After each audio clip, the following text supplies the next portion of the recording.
Picture this. I walked into the gleaming glass doors of Pacific Crest Bank in Seattle, my heart steady, my worn gray coat brushing against my sides.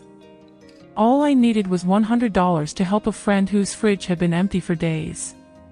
But then, my sister Ava, yes, the Ava Harper, the bank's ice-cold director, spotted me. Her heels clicked like a countdown as she crossed the marble floor, her smirk sharp enough to cut glass. "Lily, really?" she said, loud enough for every suit and teller to turn. "We don't serve trash here." The room went silent, like a church after a curse. Every eye burned into me, judging, mocking. I could have crumbled. But here's the thing, they didn't know I held the keys to a $5 billion empire, one that could bring this entire bank to its knees.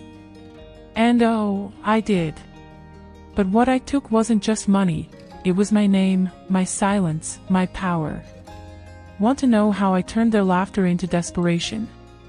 How Ava ended up begging at my feet? Stick around, because this story will flip everything you think you know about betrayal and redemption. First, drop a comment, where are you watching from, and what's the time there? I read every single one, and trust me, you'll want to be part of this. Have you ever been humiliated by someone you trusted? Felt like the world wrote you off? This is for you. Hit that play button, because in the next 40 minutes, I'm going to show you how silence can scream louder than any insult, and how one move can rewrite your entire story. Let's dive in. Growing up in the shadow of Seattle's skyline, I was the ghost in my own family. Ava, Mia, and Mom, Evelyn Harper, they didn't just overlook me, they erased me. I was the youngest, the quiet one, the girl with dreams too big for their narrow world. Our queen and mansion was a stage for their ambition, and I was the prop they kicked aside. By 10, I'd heard it all. "Lily, you're too soft," Ava would sneer, her voice dripping with disdain. "You'll never amount to anything," Mia chimed in, her laugh like glass shattering. "Evelyn." She'd just sigh, her eyes fixed on her perfect daughters, as if I were a smudge on her polished life. When Dad died, his will was the final blow, a legal blade that carved me out of the Harper fortune. For her own good, it read, as if poverty was my destiny. I was 16, left with nothing but a faded savings book from Grandpa and a heart full of fire. They thought they'd buried me, but they didn't know I was planting seeds. While Ava climbed the ranks at Pacific Crest and Mia chased her influencer fame, I was in a cramped Capitol Hill library, teaching myself code, finance, and power. I met Ethan, a brilliant hacker with a chip on his shoulder like mine. Together, we built Steel Horizon Fund, a financial juggernaut hidden behind layers of encryption and offshore trusts. By 25, I was a billionaire, but to them, I was still the girl they'd laughed out of their dining room. Every rejection fueled me. Every "you're nothing" became a brick in my empire. Grandpa's words echoed in my mind, "They'll never see you coming, Lily. That's your strength." He'd given me that savings book, its pages yellowed but heavy with promise, and I swore I'd prove them wrong, not with screams, but with silence. I didn't want their money or their approval. I wanted justice. Ava's bank held $5 billion of my fund, a fact she was too arrogant to notice. Mia's fake tears at family dinners couldn't hide her greed. And Evelyn's silence. It was louder than any insult. They'd built their lives on my erasure, but I was rewriting the story. As I stood in that bank, Ava's words still stinging, I wasn't the scared kid anymore. I was a force, ready to pull the thread that would unravel their world. What happened next wasn't just a withdrawal, it was a reckoning. Keep watching, because the storm I unleashed changed everything. Back in my Capitol Hill apartment, the Seattle rain tapped against the window like a metronome counting down to justice. The air smelled of damp cedar and the chamomile tea I'd brewed but hadn't touched. My hands, steady despite the fire in my chest, pulled the old laptop from under a stack of thrift store books. Its edges were worn smooth, a relic from nights spent coding in library corners while Ava and Mia sipped champagne at galas. This machine wasn't just tech. It was my war room, my rebellion, my proof that their laughter hadn't broken me. I flipped it open, the screen flickering like it knew the weight of what was coming. A single passphrase stood between me and the Steel Horizon Fund, Maple Never Bends. I typed it slowly, each keystroke a vow to the girl they'd called worthless. The interface bloomed, a sleek portal to $5 billion, my empire, sitting quietly in Ava's bank, unnoticed by her smug audits. I leaned back, my purple scarf, Grandpa's last gift, draped over my shoulders like a cape. He'd given it to me at 13, when I'd found him tinkering in his shed, the only place in our Queen and mansion where I felt seen. "They'll underestimate you, Lily," he'd said, his voice rough but warm. "Let them. Your power's in what they don't see." That scarf, soft and faded, had been my armor through every slight, every dismissal. Now, it felt like a battle flag. I traced its fibers, remembering the night I left home at 17, Evelyn's cold, "good luck" ringing in my ears as I walked into a city that didn't care if I survived.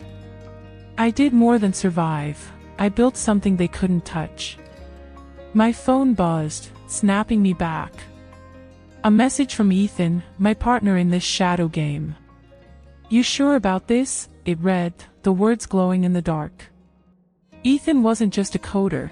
He was the only one who believed in me when I was just a kid with a dream and a second-hand laptop. We'd met at a hackathon, two outcasts who saw the world's gears and knew how to turn them. Steel Horizon was our creation, a fund woven through 5 countries, untouchable by greedy hands. I typed back, "It's time, no hesitation." Ava's voice, "we don't serve trash," still burned in my mind, each syllable a spark on dry tinder. This wasn't about the $100 I'd asked for. It was about the years they'd stolen, the dignity they'd crushed. I opened the command panel, the screen casting a blue glow across my tiny kitchen table. Lines of code scrolled like a heartbeat.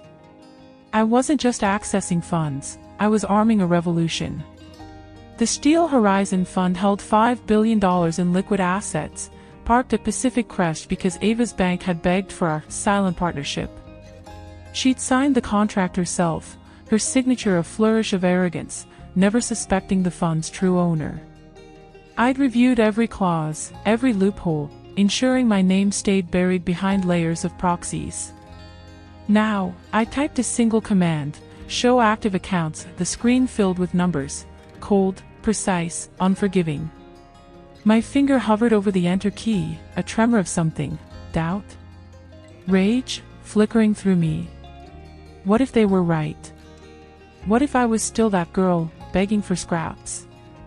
But then I saw Ava's smirk in my mind, heard Mia's cackle, felt Evelyn's indifference. I pressed enter. The room didn't shake. No alarms blared. But inside me, a shift, like a lock snapping open after years of rust. The system pinged, withdrawal protocol initiated. Awaiting final authorization, I exhaled, my breath visible in the chilly apartment. This was it. One more step, and Ava's world would crack. I opened a secure line to Ethan, my voice low but steady. "Hey, it's Lily. I need you to lock the transfer. Full amount. Today." His reply came fast, no questions, done. "You want me to flag it as urgent?" I nodded, though he couldn't see. "Make it loud. I want them to feel it." Ethan chuckled, a rare sound. "They won't know what hit them." I stood, pacing the creaky floorboards. My apartment was small, barely 400 square feet, with peeling paint and a radiator that hissed more than it heated. But it was mine, paid for with my own sweat, not their handouts. On the wall hung a single photo, me and Grandpa, his arm around my shoulder, both of us grinning over a fixed bicycle in his shed. He'd been the only one who saw my spark, who taught me that power wasn't loud, it was patient. When he died, Ava and Mia had fought over his estate like vultures, while Evelyn let them, pretending it was family business. I got nothing but that scarf and his savings book, its pages filled with his neat handwriting. For Lily, because she'll build what we can't. I'd carried it ever since, a reminder of who I was before they tried to break me. I sat again, pulling the scarf tighter. The laptop hummed, the withdrawal now processing through layers of international servers. Ethan had built the system to be airtight, invisible to regulators and greedy eyes. But this move wasn't invisible, it was a signal flare. Ava's bank would get the alert soon, and when they did, they'd scramble. I imagined her in her corner office, sipping espresso, unaware that her empire was about to choke. The thought didn't make me smile, it made me focus. This wasn't revenge for revenge's sake. It was reclamation, for every time they'd called me nothing, for every door they'd slammed, for every dream they'd mocked. A second ping, asterisk transfer locked. Ready for your final sign-off, asterisk. I opened the authorization window, my fingerprint scanner glowing red. One touch, and $5 billion would vanish from Pacific Crest, triggering a chain reaction. The bank's stock would plummet. Ava's reputation would burn. And the Harper family's carefully curated facade would shatter. I paused, not out of fear, but to savor the moment. This was what Grandpa meant. Power wasn't shouting, it was choosing when to strike. My finger pressed the scanner. A soft chime, withdrawal confirmed. I closed the laptop, the weight of it grounding me. The rain outside had stopped, leaving a stillness that felt like the city holding its breath. I walked to the window, Seattle's lights blurring through the wet glass. Somewhere out there, Ava was probably laughing with clients, Mia posting selfies, Evelyn planning her next charity gala. They didn't know the ground was shifting beneath them. I turned back, picking up the savings book from the table. Its cover was cracked, but the words inside were clear, asterisk build, Lily. Always build, asterisk. I tucked it into my bag, alongside the USB drive I'd take to the bank tomorrow. The plan was set, but my mind raced. What would Ava say when she saw me again? Would she double down, call me a fraud? Would Mia cry her crocodile tears? Would Evelyn finally speak, or would her silence cut deeper than ever? I didn't know, and for the first time, I didn't care.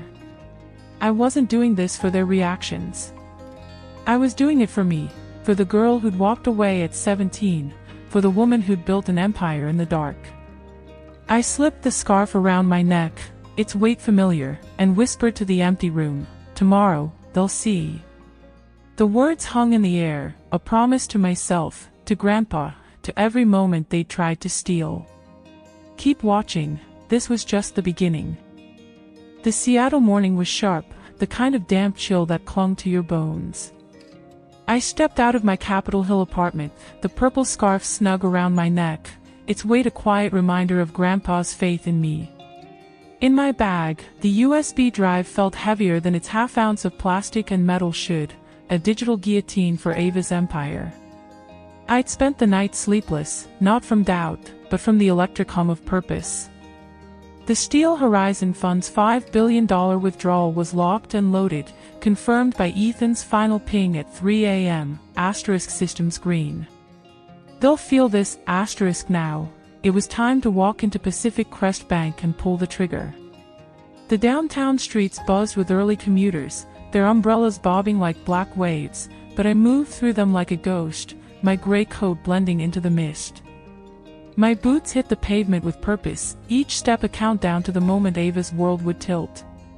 The bank's glass facade loomed ahead, a gleaming fortress of wealth and arrogance. Its revolving doors whispered as I stepped through, the air inside thick with the scent of polished wood and overpriced cologne. The lobby was a cathedral of capitalism, marble floors reflecting chandeliers, tellers in crisp suits, clients murmuring over briefcases.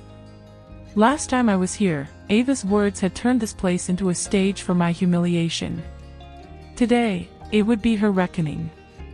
I adjusted the scarf, my fingers brushing the USB in my bag, and joined the line. Eyes flicked toward me, some curious, others dismissive. My code was clean but patched, my boots scuffed from years of hustle. To them, I was nobody. Perfect. The line moved slowly, each second stretching like a taut wire. I kept my gaze forward, ignoring the whispers from a man in a navy pinstripe suit who glanced at me like I'd wandered into the wrong building. Then, I heard it, the click of heels, sharp and deliberate, like a predator closing in. Ava. She emerged from a side office, her black suit tailored to intimidate, her auburn hair pulled into a flawless chignon. Her eyes locked onto me, and for a split second, something flickered, surprise, maybe, or annoyance that I'd dared return. Then her lips curled into that familiar smirk, the one that had haunted me since childhood. "Lily," she said, her voice loud enough to turn heads, back to beg for scraps. "I told you, we don't serve your kind here." The lobby hushed, a dozen pairs of eyes pinning me in place. A young teller froze mid-transaction, her pen hovering. An older woman in pearls raised an eyebrow, her coffee cup paused at her lips. I felt the weight of their judgment, the same weight I'd carried at 17 when Ava had laughed me out of our family's dining room. But this time, I didn't flinch. I met her gaze, my face calm, my voice steady. "I'm not here to beg, Ava. I'm here to withdraw."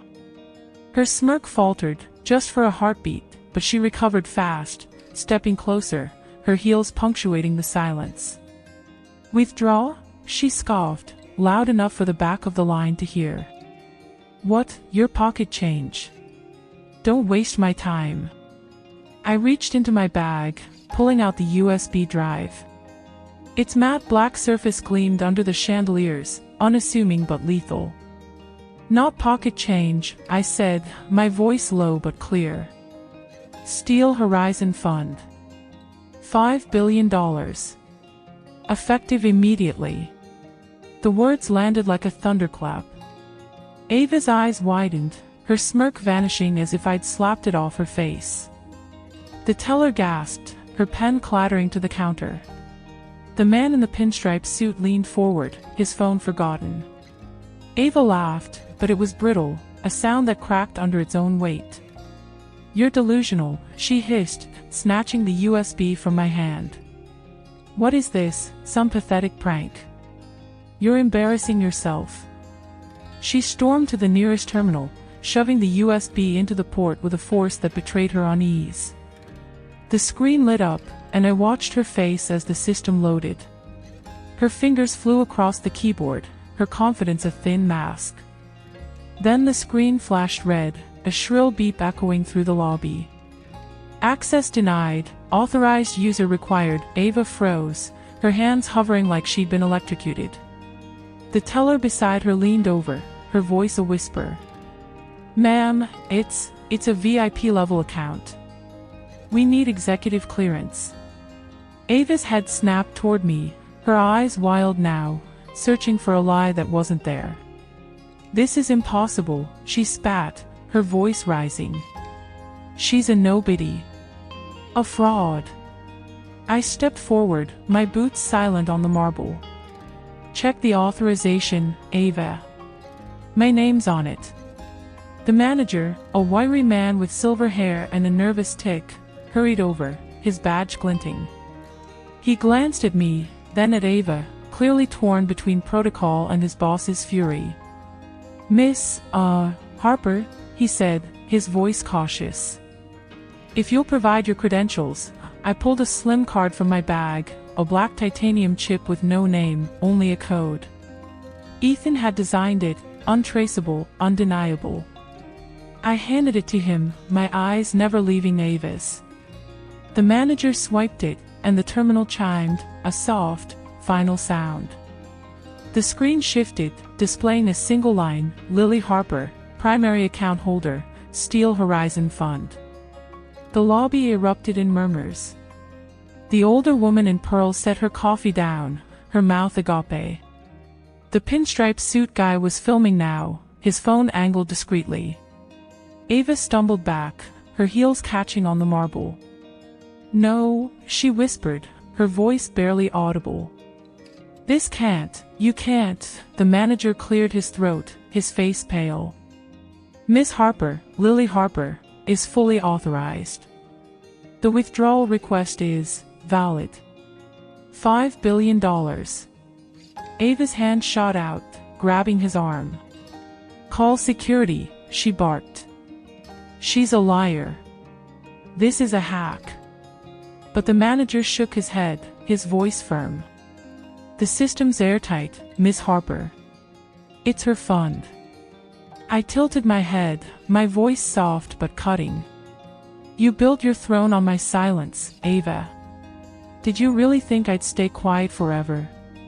Her face drained of color, her perfect chignon unraveling as she clutched the counter for support. The crowd was buzzing now, phones out, whispers turning to gasps. A security guard approached, but the manager waved him off. "There's no issue here," he said, his eyes on me, a flicker of respect breaking through his nerves. "Miss Harper, would you like to proceed in private?" I shook my head, my scarf catching the light. "No. Let's do this here. Let them see." Ava lunged for the USB, but the manager pulled it from the port, handing it back to me with a nod. "I'll escalate this to the board," he said, already dialing. Ava's voice broke, a raw edge I'd never heard. "Lily, stop this. You don't know what you're doing." But I did. I knew exactly what I was doing. The withdrawal wasn't just money, it was power, truth, the years they'd stolen. I slipped the USB into my bag, my movements deliberate. "You'll hear from me soon, Ava," I said, turning toward the doors. The crowd parted, their whispers a chorus of shock and awe. As I stepped into the Seattle mist, the weight of their eyes lingered, but I didn't look back. This was just the first strike. The real storm was coming. Keep watching, you won't believe what happened next. The Seattle dusk painted the sky in bruised purples as I pulled up to the Harper family's Queen and mansion, its iron gates gleaming under the streetlights. The invitation had come via a curt text from Mia, * dinner. 7 p.m. "We need to talk, *. I knew what they wanted, to douse the fire I'd lit at Pacific Crest Bank, to pull me back into their orbit with honeyed words or veiled threats. But I wasn't the Lily they'd dismissed years ago, the girl they'd laughed out of this very house. My purple scarf, Grandpa's gift, hung loosely over my shoulders, a quiet talisman as I stepped out of the car, the USB drive still in my bag, its weight a reminder of the $5 billion I'd set in motion. The Steel Horizon Fund's withdrawal was already rippling through Ava's bank, and tonight, I'd unravel the rest of their carefully woven lies. The mansion's oak doors loomed, polished to a mirror sheen, reflecting a version of me they'd never seen, calm, unyielding, dressed in a simple navy blazer and jeans that screamed I didn't need their approval. I rang the bell, the chime echoing like a warning. Mia opened the door, her influencer-perfect smile plastered on, but her eyes betrayed a flicker of unease. "Lily, you came," she cooed, her voice too sweet, like syrup gone rancid. She wore a silk dress, her blonde hair cascading in calculated waves, every inch the socialite. "Come in, we're all waiting." I nodded, stepping into the foyer, the air heavy with the scent of rosemary and old money. The chandelier above glittered, casting shards of light across family portraits that conveniently excluded me. The dining room was a stage set for their performance. The long mahogany table gleamed, laden with crystal glasses and a centerpiece of white orchids. Evelyn sat at one end, her silver hair swept into an elegant bun, her pearl necklace a silent claim to matriarchal authority. Ava was there, too, at the opposite end, her black suit traded for a cream dress, but her face still carried the pallor of yesterday's shock at the bank. Her eyes met mine, not with the smirk I'd expected, but with something colder, calculation. Mia gestured to a seat, her smile never wavering. "Sit, Lily. Let's be family tonight. I didn't move, standing at the head of the table, my hands resting lightly on the chair's back. I'm not here for dinner, I said, my voice even. I'm here for truth. The room stilled, the clink of a wine glass against a plate stopping abruptly.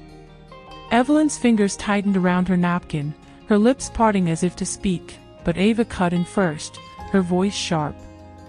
Truth. You mean that stunt at my bank? You humiliated me, Lily. For what? A cheap power trip. Her words were meant to wound, but they bounced off me like rain on glass. I pulled a folder from my bag, its black leather embossed with a single word, heritage. Not a stunt, I said, sliding it onto the table. A correction. Washington Heritage Trust. $600 million. Ring a bell. Mia's smile vanished, her wine glass hitting the table with a thud. Ava leaned forward, her eyes narrowing. That trust was dissolved years ago, she snapped, but her voice trembled, betraying her. Evelyn's gaze flicked to the folder, her composure cracking like thin ice. I opened it, revealing a deed stamped active, its pages crisp and undeniable. It was buried, I said, my voice low but cutting. Forgotten by you, maybe. But I never let it die. Grandpa left it to me, not you. I rebuilt it, quietly, while you were busy stealing from Dad's estate. The air turned thick, the kind of silence that presses against your chest. Mia laughed, a high, nervous sound. You're bluffing, she said, but her hands shook as she reached for her phone, no doubt texting her lawyer. You can't just claim a trust like that. I stepped closer, my boots soft on the hardwood. I didn't claim it, Mia. I own it.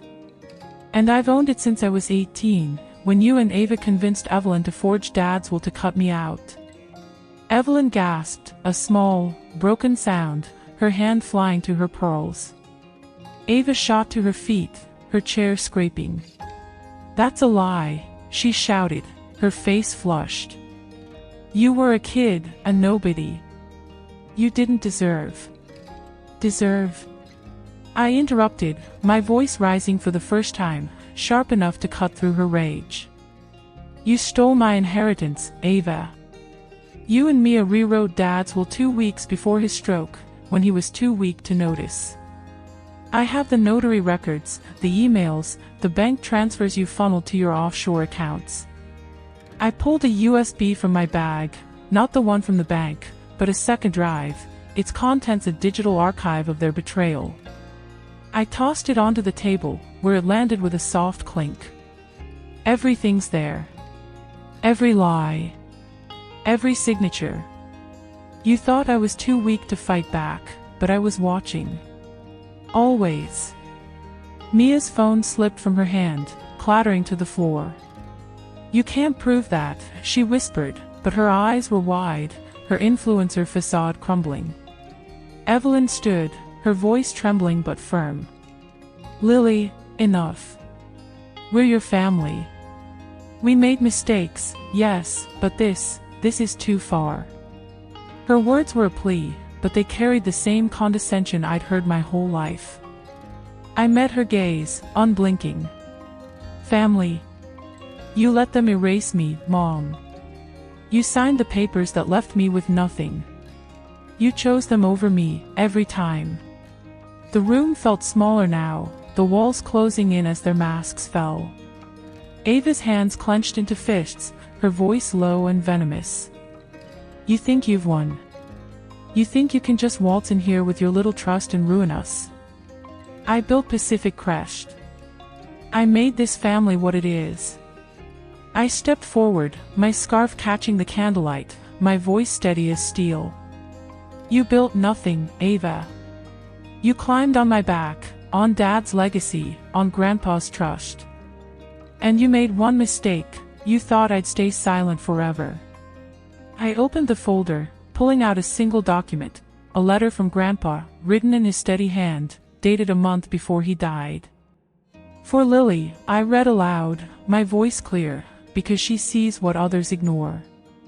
The Washington Heritage Trust is hers, to protect and wield. I set it down, the paper glowing under the chandelier.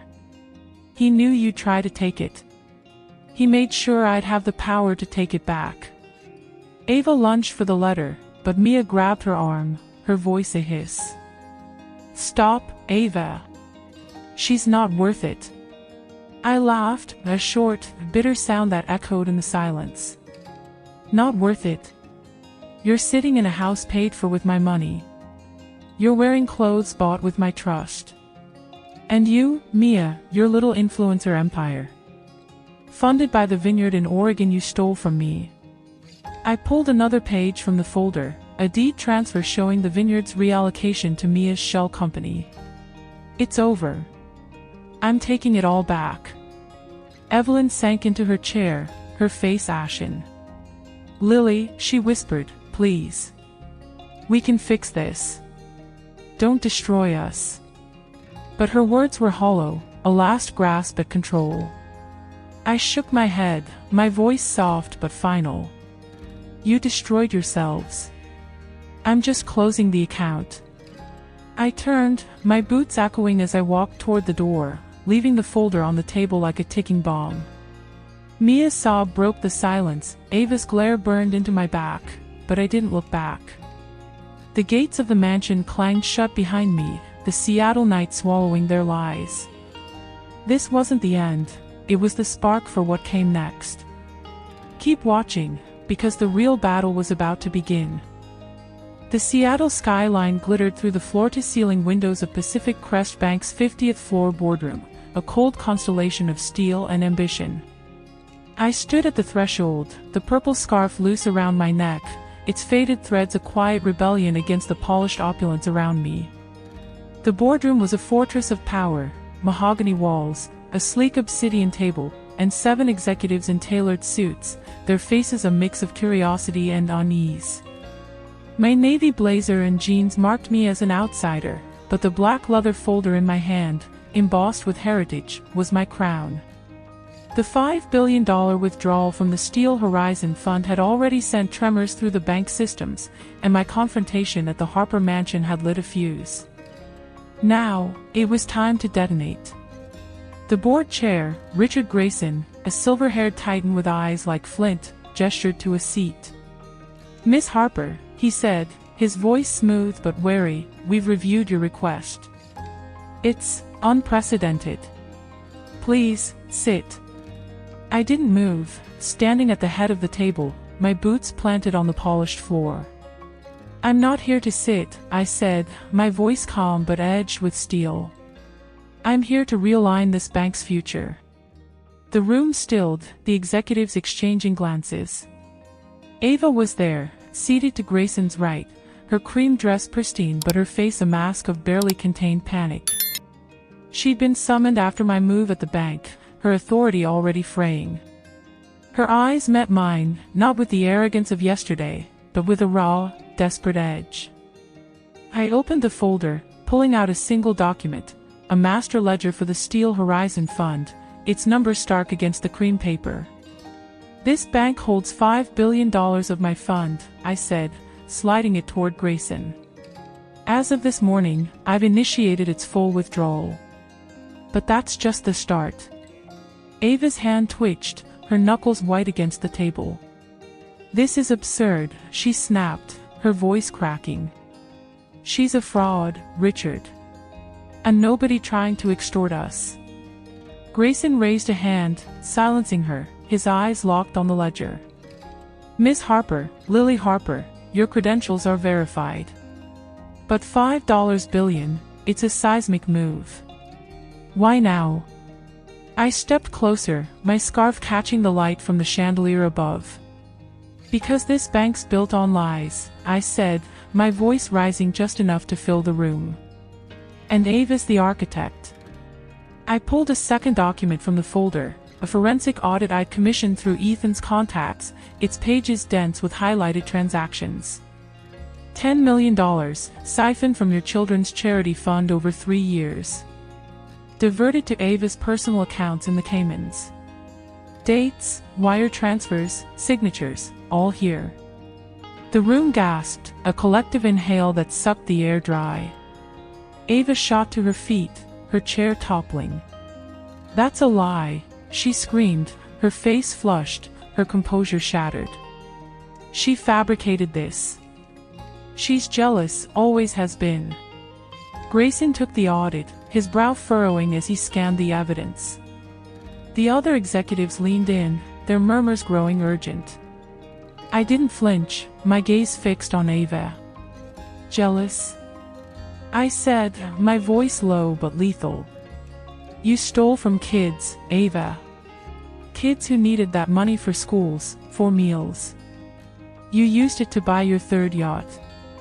I pulled out a USB drive, my third, prepared for this moment, and handed it to Grayson.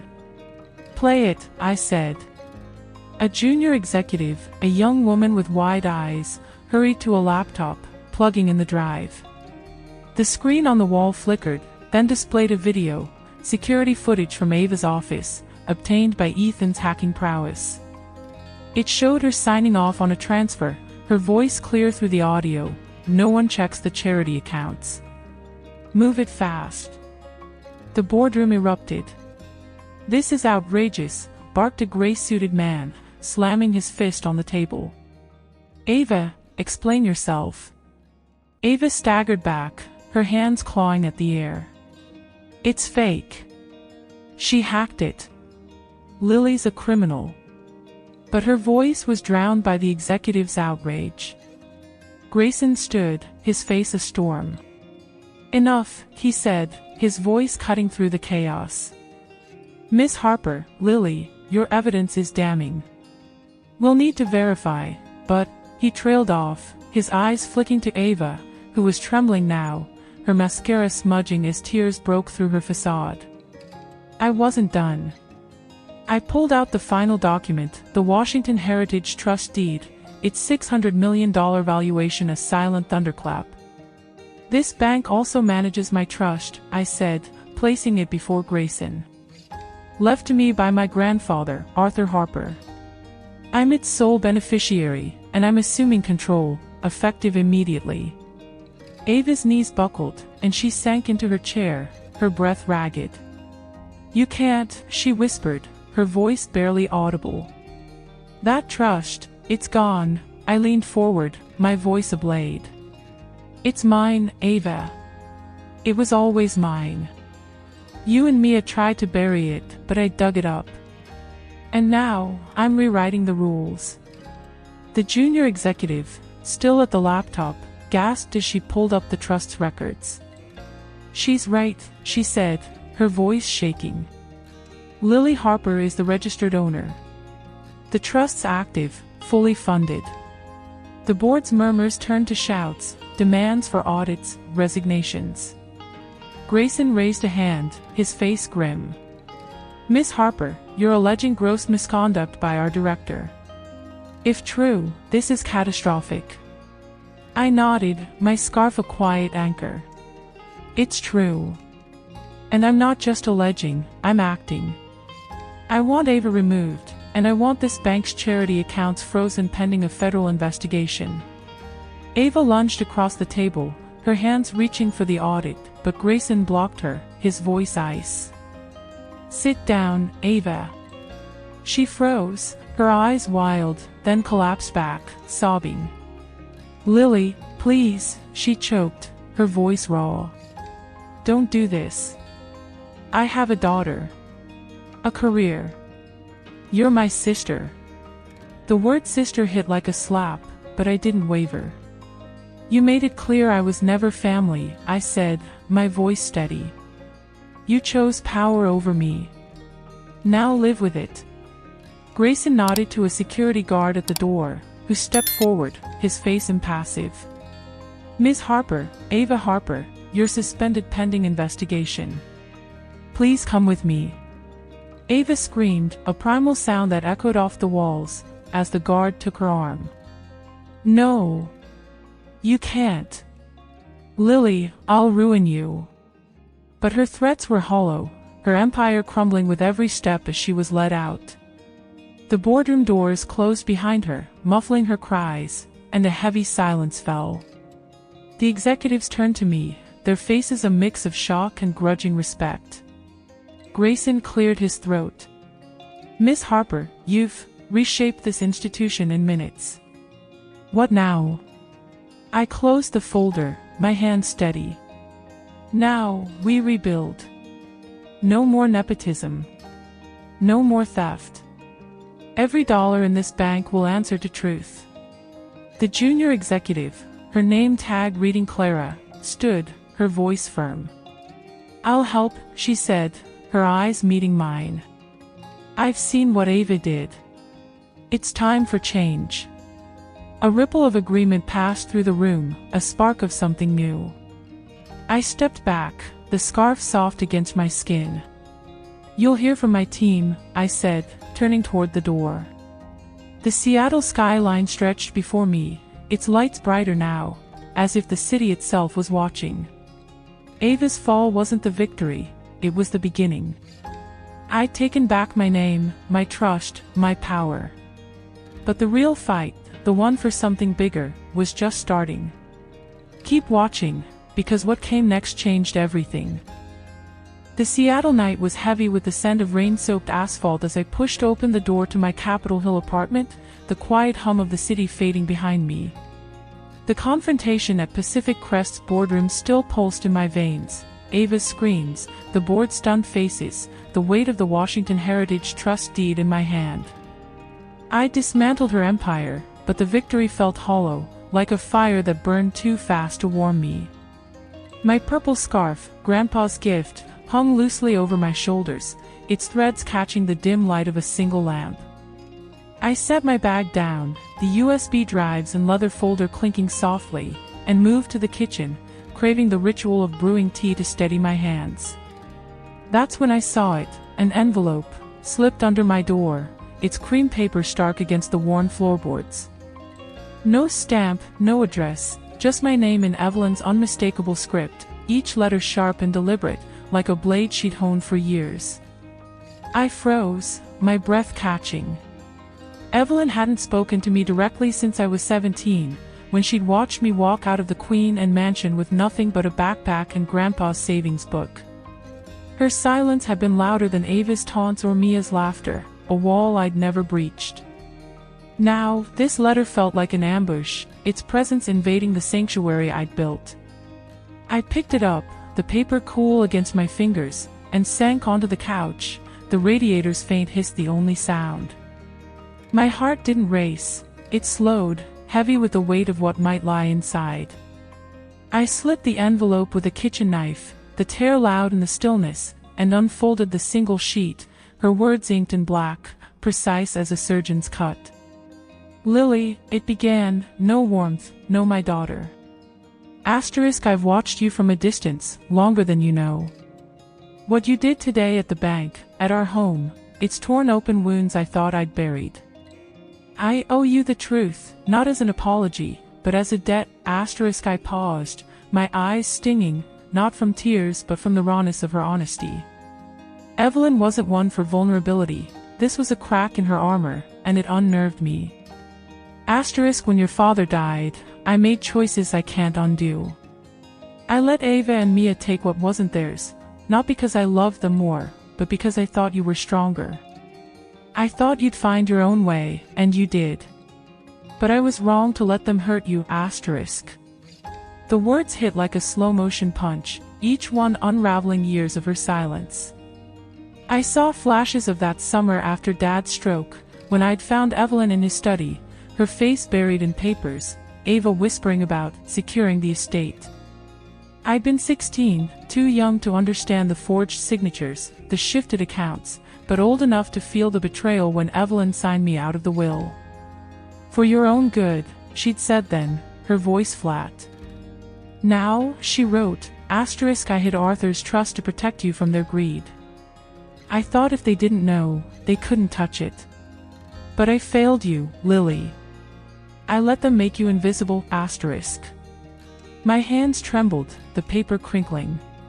"Protect me."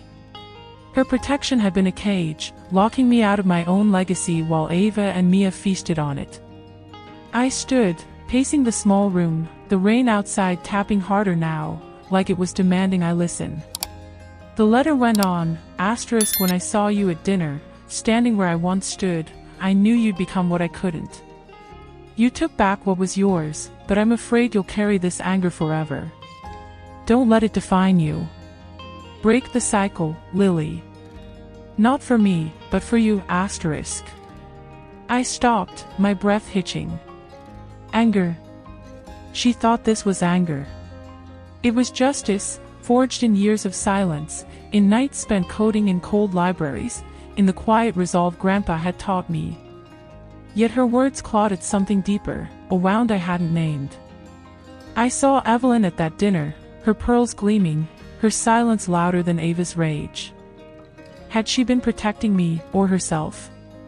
The letter ended, *, I'm not asking for forgiveness. I'm asking you to be better than us. You already are, *, no signature, just her initials, each, like she couldn't bear to claim the words fully. I dropped the letter on the table, my tea forgotten, the mug cold. The radiator hissed, the rain pounded, and for a moment, I wanted to scream, at Evelyn, at the years she'd let pass without a word. But screaming was their way, not mine. I crossed to the window, Seattle's lights blurring through the wet glass, and pressed my forehead against the pane. Forgiveness wasn't on the table, not yet. Maybe never. But her words forced me to face a truth. I'd won, but at what cost? Ava was gone, Mia was scrambling, and the bank was mine to reshape. Yet Evelyn's letter was a mirror, showing me the girl who'd fought to be seen, and the woman who now had to decide what that meant. I turned back, picking up Grandpa's savings book from the shelf, its pages worn but steady.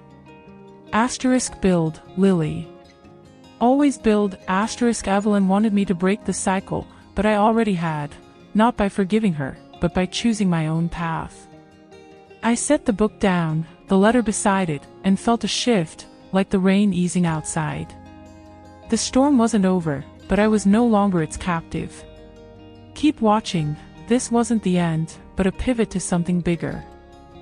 The Seattle streets glistened under a fresh drizzle as I stepped out of Pacific Crest Bank, the weight of the boardroom showdown still thrumming in my chest. The purple scarf, Grandpa's gift, brushed my neck, grounding me against the city's restless pulse. My victory over Ava was hours old, but the air felt charged, like the world knew something I didn't. As I turned toward my car, a young woman emerged from the shadows of a nearby coffee shop, her raincoat hood pulled low, a notebook clutched in her hand. "Lily Harper," she called, her voice cutting through the patter of rain. I froze, instincts honed from years of staying invisible kicking in. "Who's asking?" I said, my tone sharp but steady. She stepped closer, pushing back her hood to reveal a cascade of dark curls and earnest eyes. "Zoe Carter, freelance reporter," she said, her words quick, almost breathless. "Your story's everywhere. Oprah Winfrey retweeted a thread about you on X, the silent billionaire who toppled a bank. I'm not here to ambush you, I swear. I just want to tell it right." My breath caught. Oprah. The world was watching, and I hadn't even noticed. The rain picked up, drumming against my scarf, but I stood rooted, the USB drives in my bag suddenly feeling like live wires. "I don't do interviews," I said, turning away, but Zoe matched my stride, undeterred. "Wait, please," she urged, her voice cracking with urgency. "I saw the X posts. People are calling you a hero, Lily.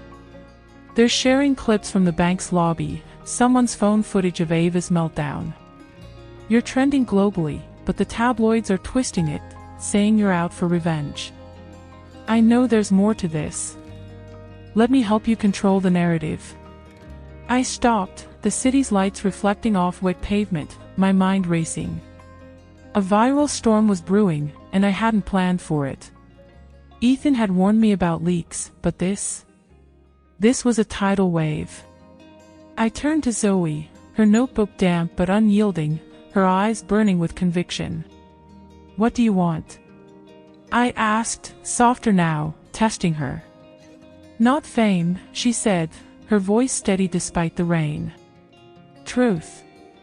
I've been digging into Pacific Crest for months, their shady charity accounts, Ava's payoffs. You're the key to exposing it all. But I also know about your New Dawn Foundation, the scholarships for women in tech. That's the story I want to tell, not just the drama." My heart skipped. New Dawn was my quiet dream, barely launched, yet she'd found it. This wasn't just a reporter, she was a hunter, like me. I glanced at the skyline, Seattle's Space Needle piercing the mist, and made a choice. "No cameras," I said. "No personal questions. You get one article, about New Dawn. That's it." Zoe's face lit up, her pen already scribbling. "Deal. But Lily, this is bigger than you think. The axe thread hit 1 million shares. People are rooting for you, underdogs everywhere. You're their spark." Her words hit harder than I expected, echoing Grandpa's build, Lily. "Always build, I nodded, the rain soaking my scarf, and gave her my burner number. "One article," I repeated, stepping toward my car. As I drove away, Zoe's silhouette faded in the rearview, but her words lingered. The world was watching, and my silence was no longer mine alone. Keep watching, this storm was just beginning. The Belltown office of New Dawn Foundation glowed warmly against Seattle's twilight, its glass facade etched with the logo I designed, a rising sun over a circuit board. I stepped inside, the purple scarf tucked into my bag, its presence a quiet anchor after the chaos of the bank, the Harper mansion, and Zoe's revelation. The office buzzed with quiet energy, volunteers sorting scholarship applications, laptops humming with code. My blazer felt out of place among the casual hoodies, but this was my sanctuary, the dream I'd built while Ava and Mia fought over scraps of stolen wealth. A young girl, Sophia Lee, 14, with braids and a shy smile, approached me, clutching a tablet. "Miss Harper," she said, her voice trembling with awe. "I'm on your tech scholarship. I built an app." I knelt to her level, the weight of the past weeks, Evelyn's letter, Ava's fall, fading in the face of her spark. "Show me," I said, and Sophia's fingers flew across the tablet, unveiling an app to connect homeless teens with local shelters. Her code was raw but brilliant, her eyes alight with the same hunger I'd felt at her age, coding in Seattle's libraries to escape my family's scorn. "This is incredible," I told her, my voice thick. Sophia beamed, then hesitated. "My dad said I'd never make it, but you proved them wrong. So can I." Her words hit like a current, linking me to the girl I'd been, clutching Grandpa's savings book, vowing to build. New Dawn wasn't just a foundation, it was my withdrawal, my name reinvested in futures like Sophia's. I stood, my heart steady. "Keep coding, Sophia. You're my legacy now." Under a crimson maple in Pike Place Market, I sat on a weathered bench, Grandpa's savings book in my hands, its pages fragile but fierce. Seattle's bustle faded, the fishmonger's calls, the tourists' chatter, leaving only the rustle of leaves and the truth I'd carved. Ava's empire was dushed, Mia's facade cracked, Evelyn's silence answered. But victory wasn't the $5 billion or the Heritage Trust, it was this moment, holding the book that had held me together. "Your value isn't their words," I whispered, my voice firm, "it's what you build. Silence isn't surrender, it's a weapon. Wield it to create, to lift others, to claim your place." I looked at the skyline, its lights a constellation of possibility. "Invest in yourself," I said, "and never let anyone steal your name. Start now, your empire's waiting." The wind carried my words, a vow to Sophia, to Zoe, to every underdog watching. My scarf, folded beside me, was no longer armor, it was a flag of triumph. I leaned forward, the maple's shadow framing me, my eyes locking with the camera. Have you ever fought to be seen? Overcome betrayal? Share your story in the comments. I read every one, and you're not alone. My voice warmed, a smile breaking through. If this moved you, hit that like button, subscribe, and join me next week to see New Dawn's mission grow. Sophia's app. It's just the start. I gestured to the city behind me, alive with dreams. You're part of this journey. Let's build something unstoppable together. The camera lingered, Pike Place's energy pulsing, as I stood, ready for what came next. Keep watching, the future's ours.